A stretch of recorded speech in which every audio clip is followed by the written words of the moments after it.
good. So how are you guys feeling? What's going on? How is the chakra system feeling with you guys right now? I'm messy. Okay.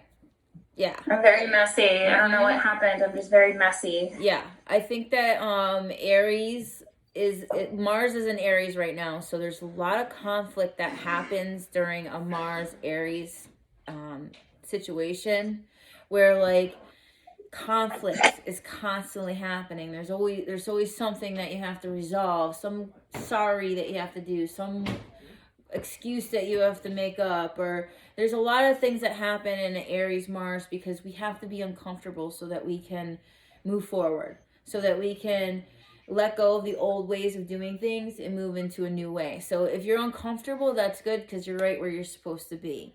Yeah. And the thing is too, what's really interesting for me anyway, since I've been doing these classes, more and more stuff keeps coming up for me. I feel like I'm almost not weekly, but like last week after the last chakra class, I had a lot of stuff come up for me in my solar plexus. A lot of past memories that came up, a lot of like childhood trauma came up, and a lot of releasing happened.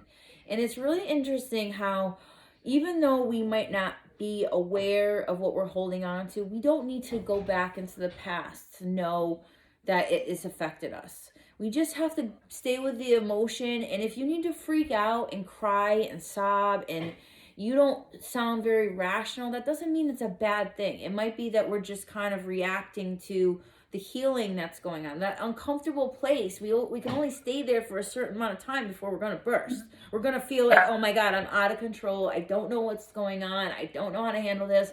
And soon we get so like out of sorts that we just don't even know what we're doing.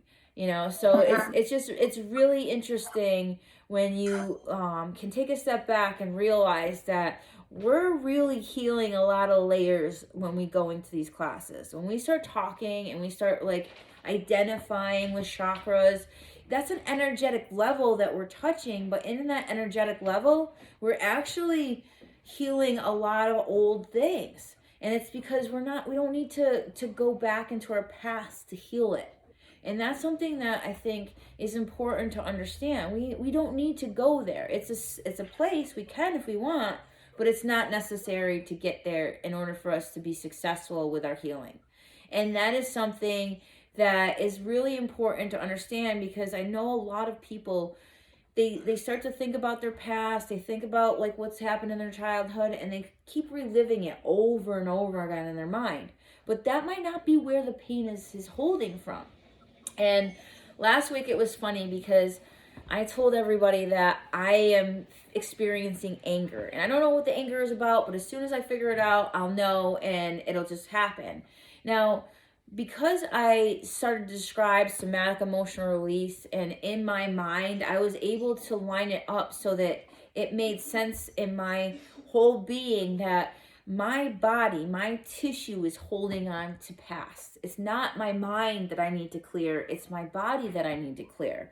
And that is something that is overlooked a lot in healing sessions with people, is that they think that they need to heal their head. They got to go to their mind. I got to figure things out. I got to analyze things. I have to put things in categories. I have to go over it and figure out what I did wrong so that I can fix it. And you can go to therapy for years and years and years and feel like, oh my God, I still haven't gotten it yet. And then you have to kind of take a step back for a minute and realize our body is still part of every process that we're going through. So if we've had trauma in our mind, we've had it in our body, because that holding the breath or holding everything intense and tight in our bodies, that is all signs of trauma. And when we do that and we hold those patterns, our body's fascia will start to hold it and embrace it and take it and put it in a spot so that you don't have to be reminded of it over and over and over again. And that's why they call it pushing it down, kind of, because now it's in your body. Now it's no longer in your mind. We got to get this out of our body. But that's also why when we're doing yoga, when you're meditating, when you're exercising, when you're moving and feeling, that's when all of a sudden tears can just start happening, because that was a somatic emotional release. Go ahead, Darby. So you talked about that we don't have to necessarily think about it or go back to it and revisit it. Yeah. Do we even have to acknowledge it? I mean, and I just mean acknowledge, like, oh, there's something going on. Okay, that's good. That's fine. Is it important to acknowledge it, or that doesn't matter either? The only reason why I would acknowledge this, I would acknowledge the sensation. The feeling. Because we're talking about building up our intuition here. To build up your intuition, you have to know how you're feeling. So I explained last week that I'm feeling triggered. And it was judgment that I was doing a lot of. And when judgment happened, it was, I'm judging you and I'm angry at what I'm seeing. I'm judging you, I'm angry at what I'm seeing. So the trigger was judgment, and then anger came rushing through and just made me feel like I was being compressed with anger. And so once I removed the anger piece, because I mean, I understand what it feels like to be angry, and I try really hard to take a step back and not emanate anger. And so I want to draw back that love and patience. And so once I'm in that love and patience, I'm seeing judgment.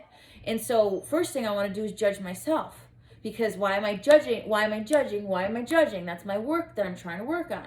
So it really is like I'm processing by feeling everything, all right? And so what's really, really cool about this next one is our heart. And our heart is one of the ones that we really have to take in and be very nurturing and loving to our heart when we start working on it. Because it's like all day today I've been a little nervous about this class, because after the release I had last week, I'm like, oh my God, what is going to come up for me this week? Hopefully I don't have to, and more joy, because I released all of that burden and sadness that I had in my solar plexus. So once I was able to release my burden and sadness in my solar plexus, now the energy can come up higher into my chakra of my heart, allowing for that energy to flow further and more abundant and flow in a very coherent kind of a manner. So things that you guys have to know, we're going to start physical first with the heart. The heart has been mentioned in the modern Bible. 55 of the 60 modern Bibles, the heart is mentioned. So, I mean, I'm not trying to get religious on you, but the heart is been described as the council, is like a deep water, but the man has to understand it while drawing it out. So we have to understand our heart better, because the thing is that when you begin to understand your heart, and I'm talking about the actual physical being, your physical heart, that science right now is doing incredible things with.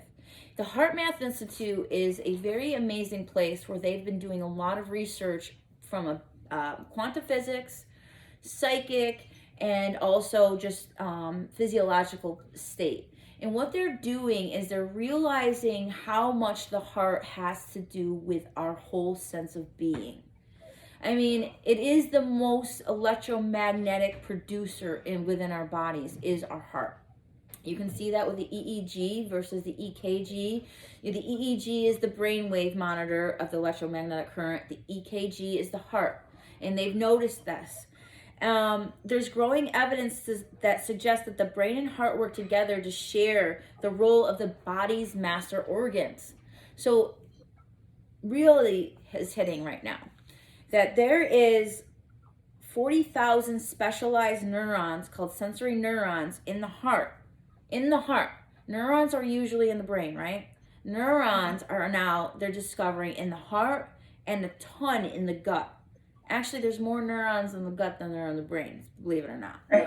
So when you start to understand that the heart has a little brain, we have to start really beginning to understand what the power of this amazing vessel of a heart is. And what's really, really cool is that the heart provides a basic wisdom as heart intelligence, promotes an intentional state of deep intuition, it allows for precognitive abilities, and it also is the direct communication with all of the other pieces within our body. So it's amazing that science is starting to catch up with our energetic people here, so that we can finally say, see, like the heart is doing something. There's energy pushing out of it. There's this collective consciousness happening within the heart. The heart is receiving and giving out information all the time. But now I want you to imagine this from a physical level. Like this gross looking red blob of muscle is doing all of this work. It's not this fantasy of, ooh, you have the chakra that's a green heart, like la la la la la. This is real.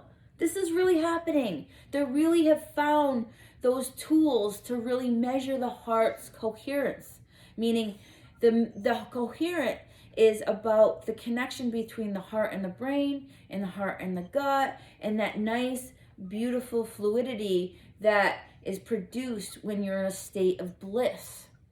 And the more that we can produce that state of bliss by our thoughts, creating our reality, and our thoughts being in a calm state of positivity, now our heart is now feeling fuller. It's receiving more, and it's balancing out in a really wonderful place. So when you start to understand physical, energetic, physical, it's all a nice blend. And so you can start to understand things from not just such a, it's sometimes hard to think about energy and think about how that's really happening if you've never heard that before. If you're kind of new to the energy world and you haven't grown up with it, you might have questions about how does that work and what does that look like and how does it unfold when we work with it.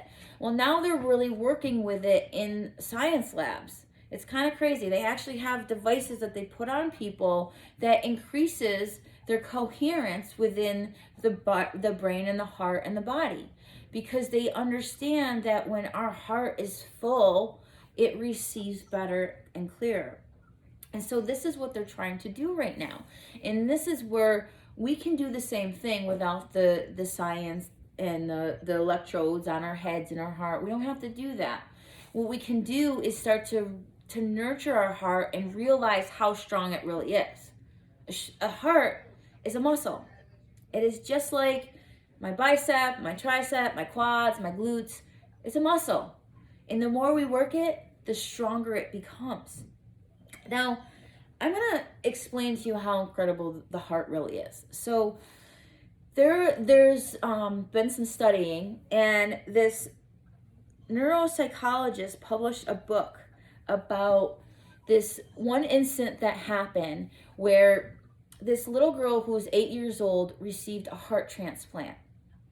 And when the little girl received the heart transplant, she started having wicked dreams. And she kept dreaming that there was somebody chasing her. Somebody was about to kill her. Somebody does kill her. And it became really obvious that something was going on that wasn't explainable, but like really intense for this little girl. So the doctors decided to find out where the heart came from. The heart came from a murder victim of a 10-year-old little girl. So once they realized what was going on, they actually asked the little girl to explain to them who this man was. Can you describe the man that was coming after you? The little girl described the man so well that the authorities were able to bring that man into the precinct and book him and charge him for the murder of the 10-year-old girl. This is how incredible the heart is. That is how incredible the heart is. It remembers, it's holding DNA, it's holding that information. And when you begin to really understand that, you have a heart, you have a heart, we all have hearts. We can all do this incredible stuff. And it's like, let's give our heart a chance. But the problem is we listen to our head too much. We're constantly thinking logic, thinking thoughts, thinking logic, thinking thoughts. And we're trusting our brain so much. But you know what the brain does? And this is what these scientists are saying what the brain does. So what happens is the heart receives something and says, I got to tell the brain this. And then the heart will receive something and say, I got to tell the brain this. The heart will receive something, oh, I got to tell the gut this. The problem is people stop listening to the heart. People stop listening. So that's where a lot of this pain starts to come in. A lot of the sadness starts to come in. Because if we weren't listening to a friend of ours, wouldn't our friend be upset? If we kept ignoring our friends or our family members, wouldn't we be upset? Wouldn't they be upset and feel a little offended, a little bit pushed back, and maybe not work exactly the same as what we want them to work with us about? And so this is really interesting to understand, that when you start to really get to know your heart in a new way, and you start to really have faith in what the heart can receive and what it can put out, maybe now we can stop looking at it from our brain and going into our heart. So it's like to understand that there's so much power in our heart, more than the brain. And that's the thing, is that we've only been taught to use our brain. But maybe back in the day they used more of their heart. We don't know for sure, but it's just the understanding of, we have to kind of rethink the way that we make decisions in our life when we start to realize the strength the heart has for us and what it's used for. So it's so important that you understand that our intuition is really in our heart. But if we're so close from it, how are we supposed to tap into it? How do we tap into something that's closed? How do we trust that our heart is going to give us what we need if we're so afraid of hurting it that we stop ourselves from really doing what we want? So it's like we've used our brain as the tool to help us with our heart, but it's really the heart that knows more. The heart that's receiving all the information from the electromagnetic current to the field and back again. But we're not trusting because we don't hear any dialogue with heart. We hear pain or excitement or passion or love or worry or fear or anxiety. But if we're always in a state of anxiety, how is the heart going to be able to really connect well with the brain? Because there's this energy that's happening between the heart and the brain. That coherence is that balance between the two. And it gets fuller from more positivity, more joy, more love. That's how we create that coherence. But anxiety, fear, worries, when we keep putting that back out into the world, that's what's being received for us. And so we're not receiving from the heart anymore. We're just thinking from the brain. We've given permission to not listen to heart and only listen to the brain. Now for a minute, I want you to put your feet on the floor, put your heels on the floor. I want you to take one hand on your heart and one hand on your head. And I want you to feel the connection between the heart and the head. I want you to take a deep breath in and let it go. Now what I want you to do is I want you to feel bliss. I want you to feel joy. I want you to feel calm. I want you to feel so much amazing energy. And I want you to feel the way that your body just begins to relax, and how incredible the communication between your head and your heart really is. Good. Stay with it for just a little longer. So there's a vibration and a frequency that raises with each time you take that breath in and you feel that connection get deeper. Good. One more time. Just feel that nice, loving embrace from heart to brain, brain to heart, and release. Now, as you gently release, because you're going to feel a little like, woo. Do you guys feel that? You feeling a little tingly? Kind of feeling like, woo. All right. So, when we're feeling really anxious or worried, don't hesitate. Your fingers have all this beautiful energy. Try to connect those and help bring about that coherent energy. Because the thing is that when you're stopping your heart, it's most likely because you're not trusting your environment. So your environment has a lot to do with the way that you react to scenarios and situations. So it's super important to take a moment to take a step back, because within our heart chakra, we understand where our heart can go. So if you're looking for intuition, you're looking to be more psychic, you're looking to really tap into that place, we have to be willing to go to the heart. And that is a place that people will put barriers and drawbridges and the moat and all this stuff around the heart because we don't want to feel that excruciating pain. When I had the release that I had last week, my pain was so intense. I just wanted it to stop so badly. It felt like there was a knife in me. And it was trauma. It was grief. It was all that stuff all put together. Now, I could have stopped it. I could have totally been like, Desiree, you're acting like a little baby. You need to knock it off. Go back to work. Go do what you got to do. This is not the way we act. But instead, I canceled my appointments and I took a day for myself so I could regather myself so that I could heal. Because in that moment, I realized healing is the only thing that's going to be better for everyone around me.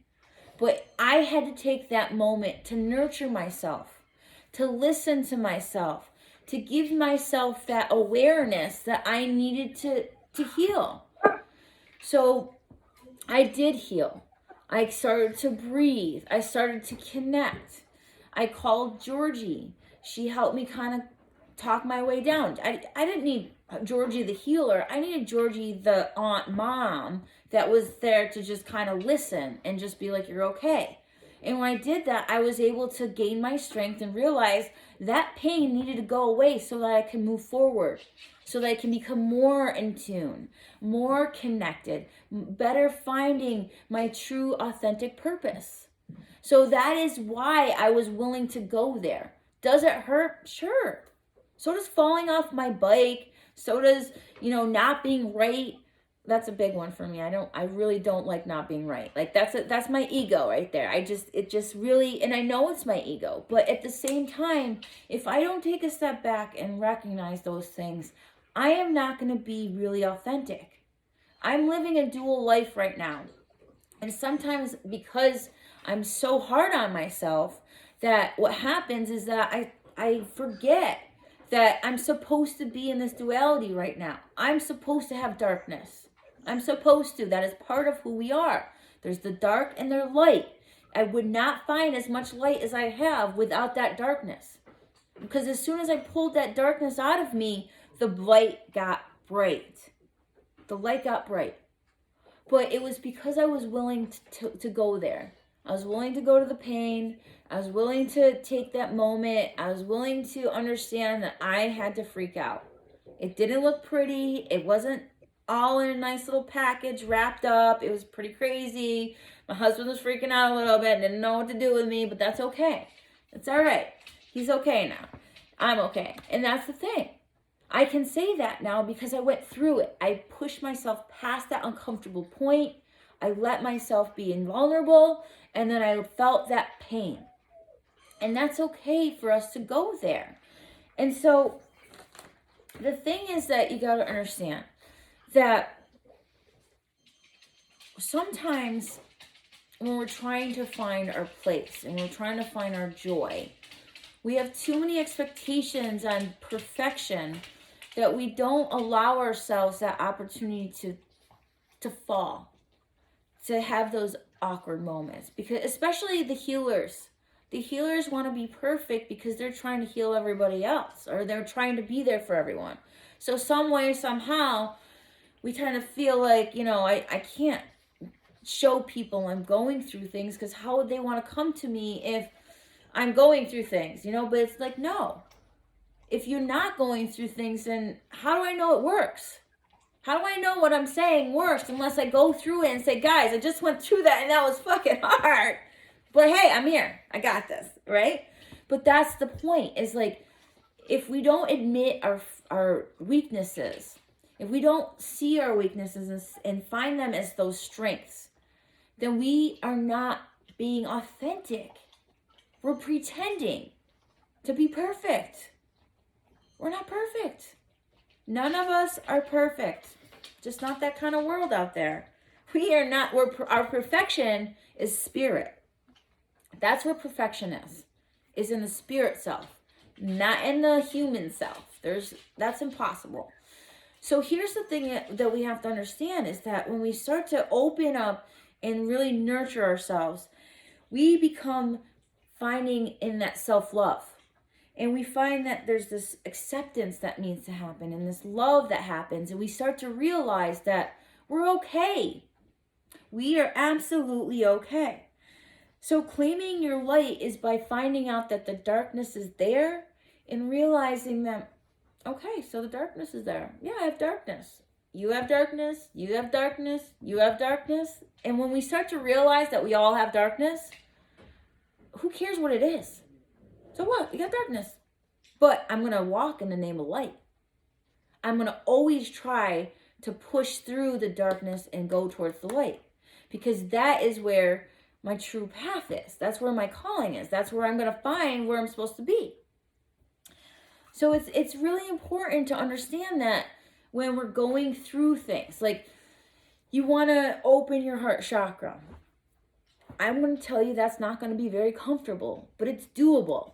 And so when you start to understand that enlightenment is a destructive process, you get to understand that it's okay. You're going to get through it. You're strong enough.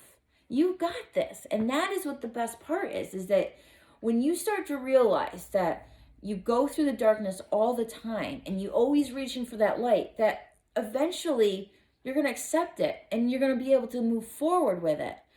So it's really interesting when you start to recognize that within yourself, is that, okay, I have the strength to move through the darkness. So now you have to kind of find tools to do that, right? Like, okay, how do I do this? How do I move through that place? How do I start to become better within myself? And this is one of the laws of Deepak Chopra's spiritual life success, is the law of least effort. The law of least effort is really, really neat because it's harnessing joy and love and peace, because it's the principle of nature's intelligence. We begin to understand and learn the law of least effort from nature.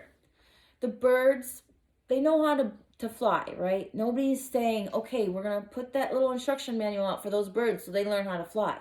It is a natural, normal occurrence for that baby bird to jump out of that nest and learn how to fly.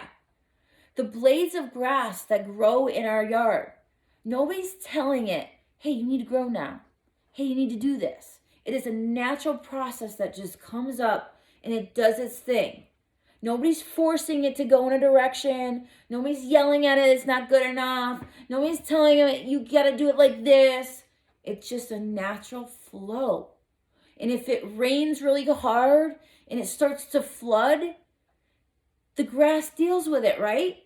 Sometimes if it's really dry, the grass will get really dry, and guess what? It deals with it because it's got the faith to know I'm going to do my thing. It's nature has got its own flow. And when we go with the least resistance, we are doing less to accomplish more. Do you know how hard that is for human beings? Do you know how difficult doing nothing and accomplishing everything? And it comes from least effort. That's called a miracle. It's called a miracle because when you begin to realize how miracles are happening all the time. If you ever take the book, The Course of Miracles, and read it, it's this thick and it's very intense reading. But they tell you all of these wonderful things about how to create a miracle. And a lot of it is us having to surrender our human expectations on how the miracle is going to look and how it's going to work and what it's going to look like. But it comes back to the least effort. If you're trying too hard to do something, then stop. You're trying. It's too much work to try. That means take a step back and see where it's holding you back and where you need to go a little bit further. It's motivated by love. So this least effort is motivated by love. I love this. I want more of this. This feels so good to me. And you do it with love and it brings back more love. So When you're seeking power over people and you're trying to control people, you're wasting energy. So that when you seek money and power for the sake of ego, you're spending energy chasing that illusion of happiness instead of enjoying that time. So if you're fighting and pushing, you're using all that energy that you have, that electromagnetic energy, to force and push and try to make it the way that you want to. But if you take a step back with least effort and let it flow, now you have more energy because you're not wasting it on forcing something to be that's not supposed to be. So this is what's really amazing when you take a step back and you're doing things out of love. So for me, like, I think one of the reasons why I'm so successful at massage and cranial and yoga and fitness is because I love it. I love it. I get such joy doing those things. And I'm doing it a lot of times just because I love it. And like, I had to like come into a realization at the beginning of my career, because I was like, how can I get paid to do something I love? Like, oh my God, like I have to take money for this? Like the first Reiki session that I ever did where I took money from somebody, it was a really hard thing for me to do, because like, I'm putting hands on people. I'm like, oh my God, this is so amazing. I'm loving this. This is the greatest thing in the world. And it was like, now I've got to take money from them? How do I do that? Luckily, I knew about the giving and the receiving of energy. That if I just gave and I didn't receive, the universe would be like, no, this isn't working for you. So that's the thing that I really thought it's amazing. So like, when you're doing your work, whatever it is, make sure you're doing it with love. Because if you're doing it and you're not loving it, then you're doing it with ego. The money is coming with ego. And so it's going to be very limited in how much you're going to be able to make. But when you begin to do it because you love it, it just flows, because you're just putting out love all the time. So that's why it becomes so much easier and so much more like, oh my God, this is what I'm supposed to do. But it really comes back to, that's least effort for me. How much effort is it for me to do something I absolutely love for somebody else? No effort at all.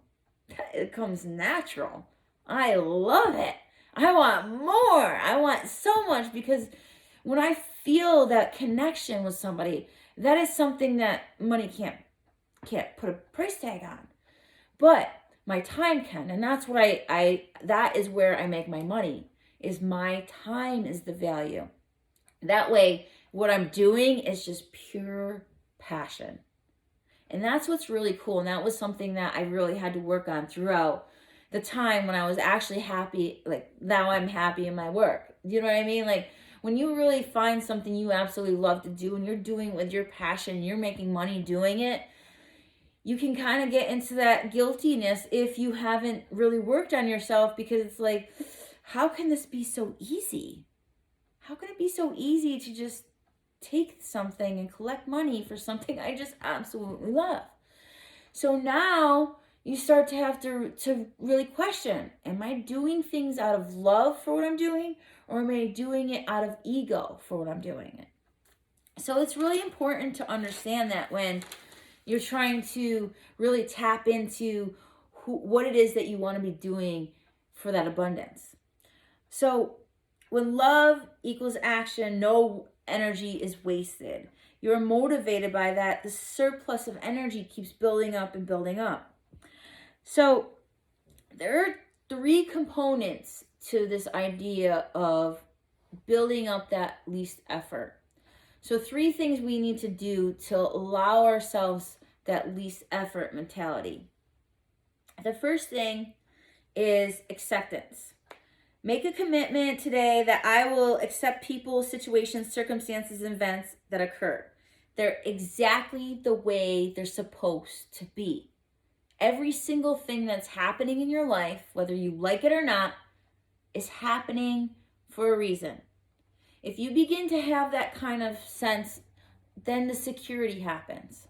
Then you can start to relax a little bit and let go of the control. Oh, this is happening, so it kicks me off this path so I can go to my authentic path that I'm supposed to be on. Remember, whatever path you are on right now doesn't mean that's the path that you're supposed to be on, even though you're there. It's the path that maybe ego and spirit kind of helped you get to. But now you're realizing you want less ego and more spirit. And that way you'll have to start to accept things as the way they are so that you can let things go and go into a new direction. And sometimes it's really hard to admit when it's time to let go of something that you love, because you don't just feel like it's the right thing for you anymore. Whether it's a relationship, whether it's a job, whether it's a house, whether it's a family member that you just have to just walk away from. All of these things are telling you to accept where you are. Accept it. Okay, things are not the greatest right now. Accept it. Because once you start accepting it, you're starting to trust that the universe has something better for you. But because you're holding on with dear life, like, oh my God, I can't let go of this. This is all I've got. This is what I'm supposed to do. But if you're not willing to let go because your gut is telling you, no, you really need to let go. And once you let go of that thing, once you let go, something else around the corner comes right there and says, hey, I'm here for you. I'm ready for you. You are ready for me. So that's one of the big ones. For least resistance is accepting where you are right now. And so your feelings are your feelings. It's not somebody else's feelings. So even like when you're frustrated with a person, let's say somebody's doing something that you don't like. They're not doing anything to you. You are reacting to what they're doing. There's a difference. They have their life, you have yours. If it's not blending, accept that and move on. That's a hard one. I know this least the resistance can be very difficult because you're like, what? How can I just accept that this person's doing this over here? Well, it's not your life. It's not your stuff. What is your stuff is how you're reacting to it. Your anger, you're frustrated, you're mad, all of those energy is taking you away from the coherent connection between heart and brain. So when you're angry at people, you're not lined up with your path anymore. You're maybe frustrated with your path, and that frustration now kicks you into ego, and that ego will just generate more ego, but then it stops you from being clear on where you're supposed to go next. So the key is stay really aware of where you are and be mindful and be okay with if you have a message that says it's time to move on. Why hold on? Fear. That is why you would hold on. It's because of fear. And if you're in fear mode, this is why we have to work on this stuff. This is why we go into yoga and why we go into fitness and we go into meditation. We do those things, body work. We do all of those things so that we can find balance again and release us from the ego that builds up the fear and the worry and the doubt. Because really, when you're upset with all those people, they're a reflection of who we're upset with the most, and that's us. They reflect for us to see our stuff. And so when you start to see your stuff and you're getting angry with everybody else's stuff, where is your stuff in all of that? And that's why I knew that I was being triggered, because I was getting so pissed at everybody. I knew that was my stuff. And I knew how to work on it. And I heard everything that I was teaching. I heard it, and then I rewatched it that morning. And then I was like, whoa, what did I just do? That's pretty crazy. So accept what you're doing.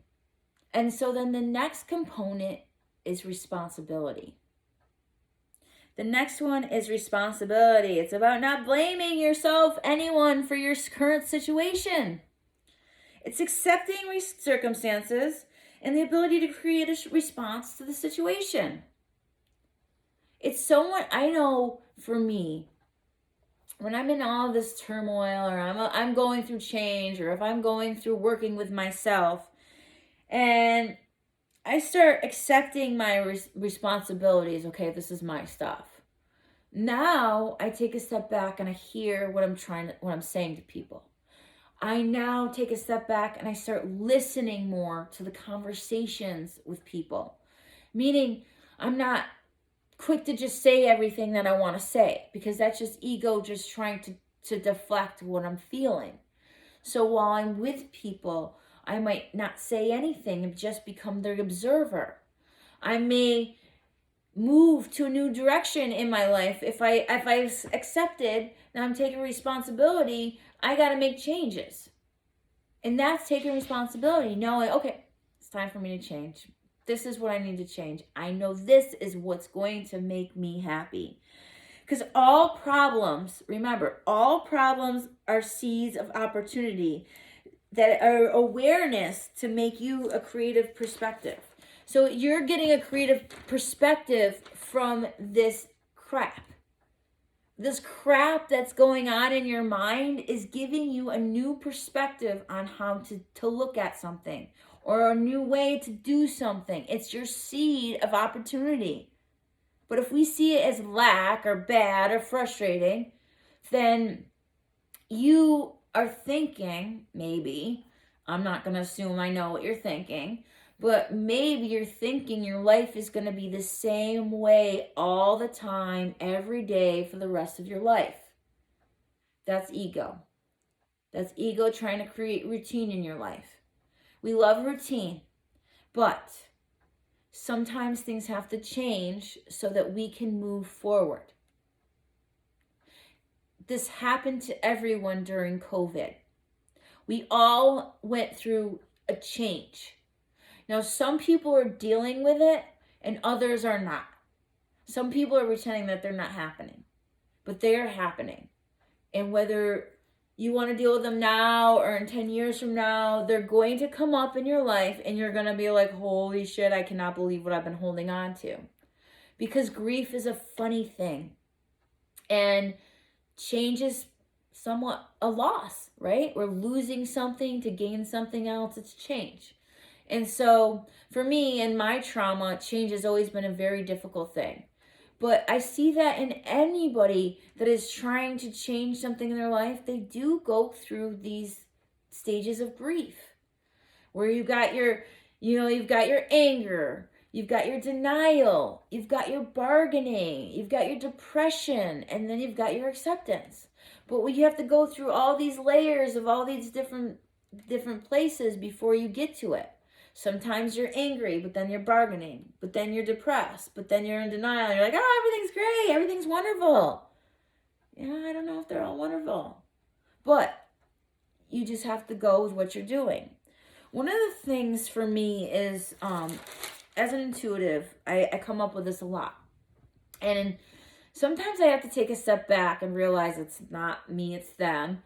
And sometimes it's very hard being an intuitive and doing this, where I will feel something or say something or see something, and I don't have all the details because the universe doesn't always give it to me in a nice, pretty package. And so sometimes people will be in denial, and I'll tell them, I think you're in denial. And instead of being like, oh, maybe I'm in denial about something, you know what they do? You're wrong. You're not, no, you don't, I don't know what you're talking about. That's not me. That doesn't happen to me. I don't do that. I don't look like that. I don't think like that. And then you have to take a step. And then of course, like, listen, I don't know what I'm getting, where I'm getting it, how it's going to come. But if I feel something and it's in a gut, I still have to say it because that's what the universe is asking me to do. And when I say it, you know what? Yeah, sometimes you're not going to receive it well. And then I can doubt myself as the intuitive, or I can just accept that they're just in a really big state of denial right now. And I just let it go because it's not even my stuff. But if I take it on as my stuff, I start doubting my intuition. I start doubting myself as a healer. And it takes me in a whirlwind down and down and down. So when you really start to tap into your intuition, it's super important to know yourself. That means you have to know your your ego and the way it will want to pull you away from your truth. And that's super important to understand, because sometimes you'll be right on the money and you say that to that person and you know you're right. And they say, no, that's not me. Do you know how hard that is on an intuitive when you're first starting out to be intuitive and you're trying to say something and they're like, nah, that's not me. It's hard because then you're like, oh, I guess I failed. Because we just want to have that right or wrong answer, but that's not how it works. That's just not how it works. So whatever you're attracted to in your life, that is what you need. There is a hidden meaning behind all events, hidden to serve you and your evolution. If you can believe this and you can embrace this, you'll understand that you are exactly where you need to be right at this very, very moment in time. You are exactly where you need to be. So don't be afraid, don't be worried, don't freak out, but realize and accept that. Take a step back and recognize that about yourself and say, okay, this is the moment that it should be right now. Even if it's hard, even if it's difficult, if you realize that this job isn't for you, I'm just saying that, this is what's coming up, then accept it. Let the universe start guiding you. But if you start going into your head to figure it out, you're done. You are done if you go into logical reasoning to figure out what's next. Go to your heart. 40,000 neurons in there that's collecting from the electromagnetic current. You know it's right. You know it. And that is where we have to take a step back and start to peel the layers from our heart so they're willing to hear what the heart is trying to tell us. That's the hard part. So then the last component to this feeling everything with least effort is releasing your need of defensiveness. It's our defensiveness. You're wrong. Trying to persuade somebody of your own point when you're trying to convince somebody of your way of thinking. That's not necessary. We're wasting time and our energy trying to convince somebody of something that's not necessarily theirs. We can have a discussion. We can talk about it. You can explain it. But we don't have to make them feel the way that we do. We don't need to force our ideas on anybody. 99% of people are defending their points of view. We're all trying to see if we're okay. And so when you have a different opinion than me, we're like, oh God, she's different. Oh no, how can I have a different opinion than you? Then you start to realize like, oh my God. And then you start to critically think, is there something wrong with me? Did I do this wrong? Am I thinking this way? Is this the right way? Now it's not really serving you anywhere. And so you want to gain your energy back that you've previously wasted. Remember, everything that we do is energy. A conversation is energy. A discussion, a walk, everything that we do is energy. So when we take a second and we take a step back and realize, how much energy am I wasting on this, that, or the other thing? How much energy am I wasting on social media reading these conversations, getting frustrated by what they're talking about? It's taking too much of my time. I need to let it go. I'm wasting my energy on this. When you're in defensive, you're blaming others, you're not accepting and surrendering your life to nice resistance. So you're not realizing that when you're trying to defend and you're trying to blame and you're not accepting, you're not taking responsibility. So when you're not taking responsibility, you're not really being in that authentic place of hearing what your heart needs at the moment. Resistance will only increase until you become more flexible within the universe. We can surrender the universe and allow the universe to give you what you need. We don't need to know what we need, but we need to be willing to accept what it is what we need to hear. We have to be willing to accept it. So when we completely stop defending your point of view, you stop fighting and resisting. You start accepting, you take responsibility, and now there's this ease. No pressure. No pressure. the idea is to embrace the present. You will fully experience the present, which is a gift. That's why they call it the present. It's a gift right here, right now. Here it is for you. You just did it. You got there. You received it. We're still here. You're still living. You're still breathing. That's the gift. And the fact that when you start to embrace the present, you'll feel a fire, a glow, a spark. Everything you'll feel is joy and bliss. When you start to move with ease, of least effort, you'll be more connected to spirit, and you will feel the sensations rolling up and down your body. And once that sensation starts to happen, that's when you create that coherence between your heart and your head. And when that happens, you now are intuitive. You now have this ability to see things before they come to you, and you'll know the path that you're supposed to be on. And then you will start to drop your boundaries and defensiveness, and you'll start to become more open and joyful. You will trust the process. Now, I'm not saying that if you have this feeling about somebody, that you go ahead and open your heart to them knowing that they're going to dagger you. That's not what I'm saying. It's about staying away from those people that are giving you that feeling. Starting to pull yourself away from that idea. This doesn't work for me anymore. This is the change that you're trying to have. You're realizing those thoughts over there, those people, those situations are not serving me anymore. I've grown. I'm stronger. I'm braver. I'm more mature in this moment in my mind and my body. And you will feel you can create without hesitation when you're in this space, in this perfect harmony. You'll know that all your desires are available to you at any moment, at any time, no matter what. But you have to be willing to trust. And I know that is one of the hardest things that we have to do. It's very difficult. But remember, make a path of least resistance and watch nature's intelligence unfold. That's why being around nature is so beautiful. They just go. Don't you just love being around nature, being like, well, nobody tells them what to do ever. They just kind of do their thing. That's why I love my dogs. They're just like, man, dog's life, man.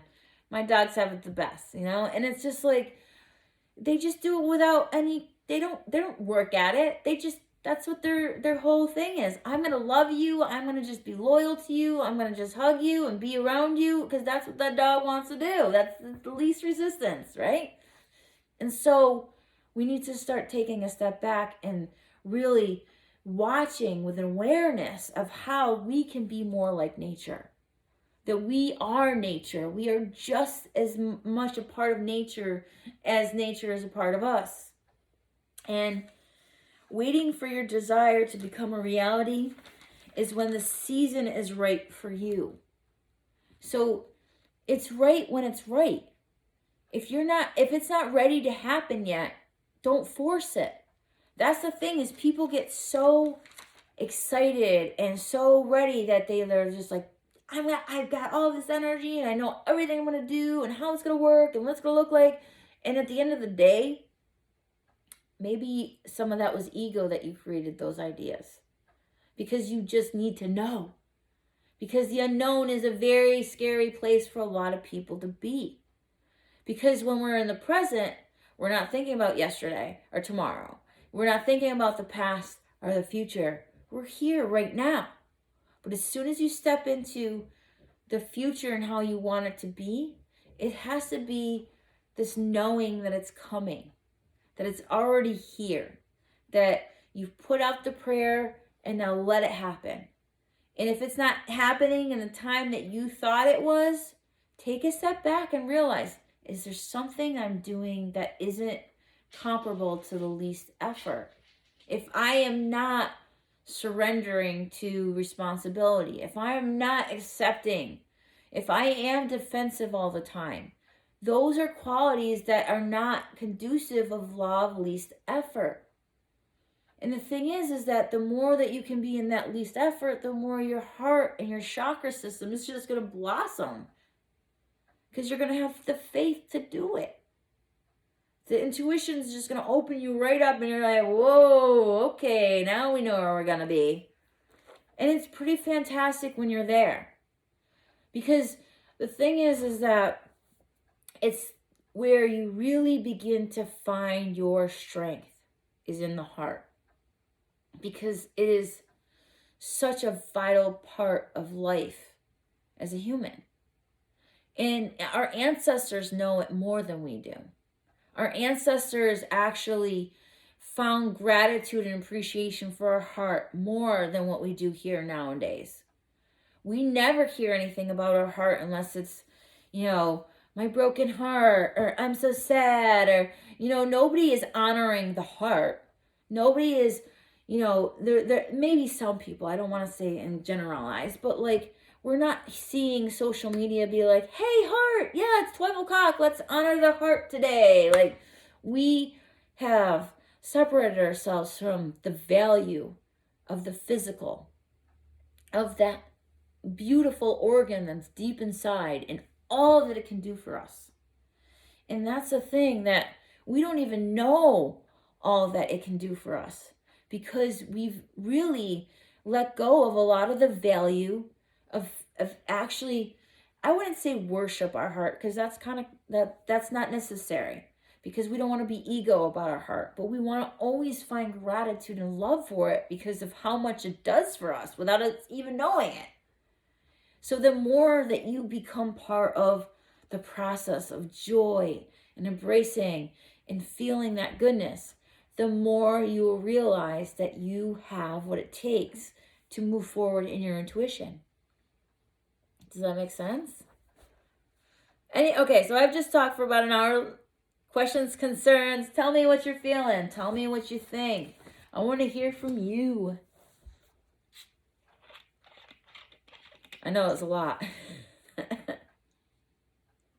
Well, I've got shaking up going and working with it okay, as far as not being upset about it, but realizing there's some kind of change that I need to do, and not knowing what it is, and realizing too, after listening to you today, get out of my head, of course, get out of my head about it and thinking logically. And I've actually found myself yesterday saying, oh, well, kind of my feeling is here, but my head is, and realizing that the thought here was different than the kind of thought, and I'm going to say thought feeling. There's a thought feeling versus a thought, or the common sense kind of piece of it. But even still, just not knowing what that is yet, which is frustrating for me right now, because I know there's something coming. There's something coming. Okay, something I need to change or do. But here's the thing. So when we're thinking and we're doing our really self-discovery, some things will come up that are so scary that you had that thought that you'll be like, it's got to be anything but that. Mm-hmm. It's got to be anything but that. And when that thought is anything but that, it's usually because your ego does not want to talk about it, doesn't want to think about it, doesn't want to go there. Mm-hmm. You see the feeling you're getting from me even saying that? Yeah. And I'm aware of it. I guess I need to be even more in tune with that thought. That even if it is ego, I need to be aware that what really is that thought? Whether it was fleeting, because I think sometimes it's fleeting stuff, and I get a feeling or a thought, and I don't go deeper. I don't think about it deeper. Here is why honoring the heart right now, if you're in your head a lot, it's about taking the steps to move towards trusting your heart more for decisions. Yep. And that means a feeling. That means you don't analyze the thought afterwards. It means you're done. And every time, when I first decided to open up my own business, it was just, I'm doing this. This is what I'm doing. And it was like, go. Didn't even think about it. I just did it. I went with it. I just pushed myself forward. I didn't know where it was going to go, how it was going to go. and everything just kind of lined up for me, and I knew I was on the right path. And that's how I know. It's like a gut feeling. It's not like I won't even think about what could go wrong once my gut starts talking to me. There isn't a doubt in my mind when my gut is talking. My doubts come when I start intuitively reading other people and then they say no, then I'm like, and then I have to say, no, I know what I'm feeling. But that is something that we all have to work on. But I know myself. I've been doing this work a long time, so I do know myself. So if there are pieces that are coming up for me, I can recognize it because I've been going through this for a very long time. I have been taught my whole entire life to know how to feel. That is what I've been taught. How do you feel? What's that like? How's that sensation for you? My whole entire life, it's always been a body-mind connection that was being taught to me. So for me, it's very natural. And so, it's something that it takes time for people to go there and understand it. But you can go there. It doesn't mean it's going to take you your whole entire life to learn this. I'm just letting you know, for my own self, it's something that I just know because that's how I was taught, as a kid. But that's just me. But now when you understand that the heart is more important, like I just gave you science. If you go into heartmathinstitute.com, they'll have a lot that just came up for me 2 days ago. I was like, what's this? And that's hilarious. Yeah, when you mentioned it, I'm like, because I thought, oh, is this one of these, crazy kind of whatevers, and somebody's just trying to market something, and I didn't even go deep into it, but I was like, oh, that's interesting. I'm going to have to come back to this. Yeah, that is actually Greg Braden worked a lot with them because he has a lot of information in his books. But maybe that's why it's coming up, because I've got a lot of Greg's stuff coming up as well. Yes, so yeah, that's why. Anybody else? Questions? Comments? Thoughts? Go for it. Hello. Hi. Thank you. I'm super, super grateful. Yeah. Because I just had a reading on Monday, and I know that one of my things is I am like blocked heart-wise, but I know the moments you're describing. I felt them where it's like I'm super in the moment. I can feel tingles all over my body. I'm not overthinking. But do you have any like daily practice it or like something that I could do to try to open up my heart more? I know that sounds so brainy, but it's true. And that's why yoga and meditation are the practice, because it's not a brainy thing. And that's the thing, because you can't, it's not, that's the funny thing is a lot of the intellectual people that I come across, the ones that are wicked smart, brainy, like analytical people, they have a hard time understanding that you can go there without thinking, that you don't have to have a thought with every single thing that you're feeling. And so, like, it's about laying in bed and feeling your heels on the bed. Feel what that's like. Begin to imagine descriptive words, heavy, tingly, dark, light, bolder, all of these descriptive words now that is not, oh, I think this is something to do with my schooling, or this is my work, or trying to interpret the feeling. All I'm saying is to feel the feelings and keep it as a feeling. So like you're laying in bed, put your hand on your heart, put your hand on your belly and breathe. Feel the breath. What is that like? Is it steady? Is it choppy? Does it move with ease, or is it like congested? When you're feeling these descriptive words, you're not trying to interpret, oh, I wonder if this is. Oh, I want to know what this is. Oh, I want to know what this is. You're allowing your language to happen. This is when you go into intuition, your body senses is the language. Your feelings, what comes up, that sensations, those sensations is spirit having a conversation with you. And the more that you become aware of sensations, so what happens is I feel something.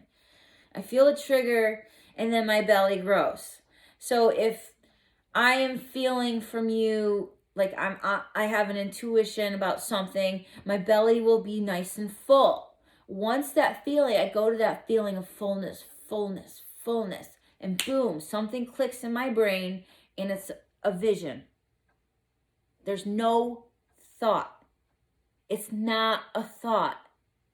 It is Because not. I get those visions sometimes, Yes. but they're so fleeting and I want Yes. more of them. And so this is how you do it, is you stay Okay. focused on your, because what you're doing is for me, like, I get flutters, and that's like, okay, that's something, and then my gut will say something where it'll be like a wave. Or if somebody feels like yucky, it'll be like, ooh, that just didn't feel good to me at all. And it's because I'm aware, because I know my feelings. When I approach somebody in whatever I'm doing, I try to be as neutral as possible. I take myself out of the equation. Desiree is no longer here. I am a vessel. I'm a conduit for my spirit self to speak to the other spirit so that the spirit can have that conversation. So I am no longer Desiree. I am spirit having communication. So when spirit's there, it shows signs from sensation, a gut, a heart, a tickle, a feeling. Now my senses and yours can be completely different. I am sentient, so I sense things. Some people are audio, some are visual, some are smell, some are taste. So like not everybody has the same strong, everybody's intuitive, but some people's intuitions on some things are stronger than others. So some people are very good at, like, can see aura like nothing. They can be standing there and they're like, whoa, I see your aura. So I can't see color, I feel color. Do you know what that's like? Because what happens is I feel it, and then when that feeling happens, it shows me a picture and I know exactly what it is. And I'm so confident in it, it's good to go. So that's the thing, is understanding senses well enough to surrender to the sense to allow the image to come to the surface. So I'm not thinking ever when I'm in intuition. So when I'm in intuition, this has happened to me a couple times. Sometimes it will, because we're human. So you're in it, I'm reading somebody, and all of a sudden the topic is something that hits close to home. All of a sudden Desiree comes back, and all of a sudden Desiree starts talking. It's no longer intuition, it becomes my ego. And that is also something to recognize. When you get triggered into that ego, it's because it's super close to something you're dealing with too, which is a great gift for you in that moment, because you just saw, wow, there's still stuff I've got to work on. But in any healing session, there's a give and a receive to anything that you're doing. Whether it's cooking a good meal and receiving it and giving it to somebody, whether it's doing healing, whether it's doing a conversation, whether it's doing work, always a give and receive. So that's just to understand that about ourselves better. Because every situation is there for a reason. You got that?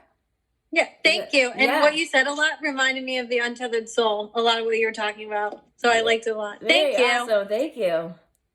Anybody else with questions, comments, anything? Do you feel? A couple of questions for your journaling. I have a couple questions that you can write down so that you can journal them, so that it can be a little bit easier to touch.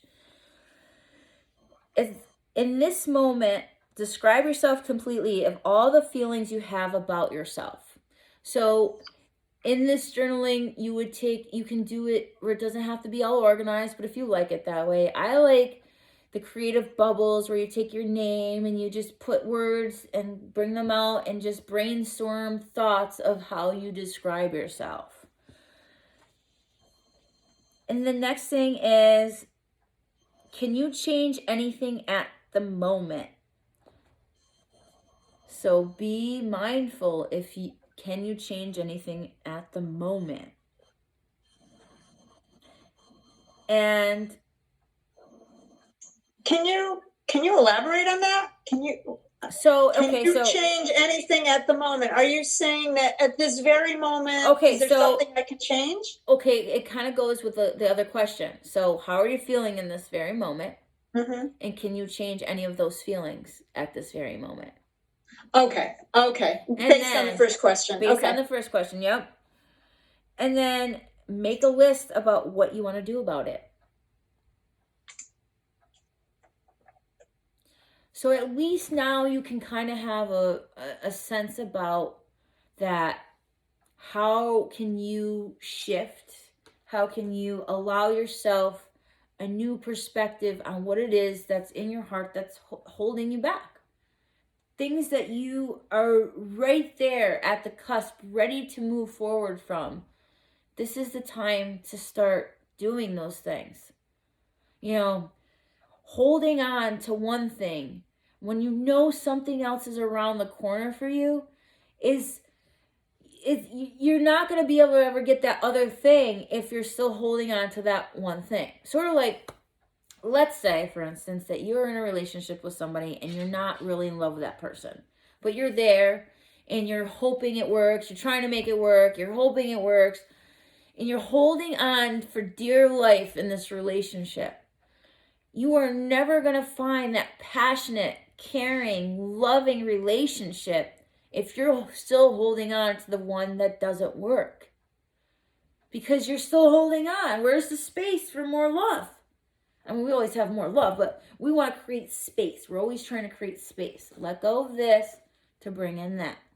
It's like taking care of you, letting it go, releasing it, and understanding from a physical point of view.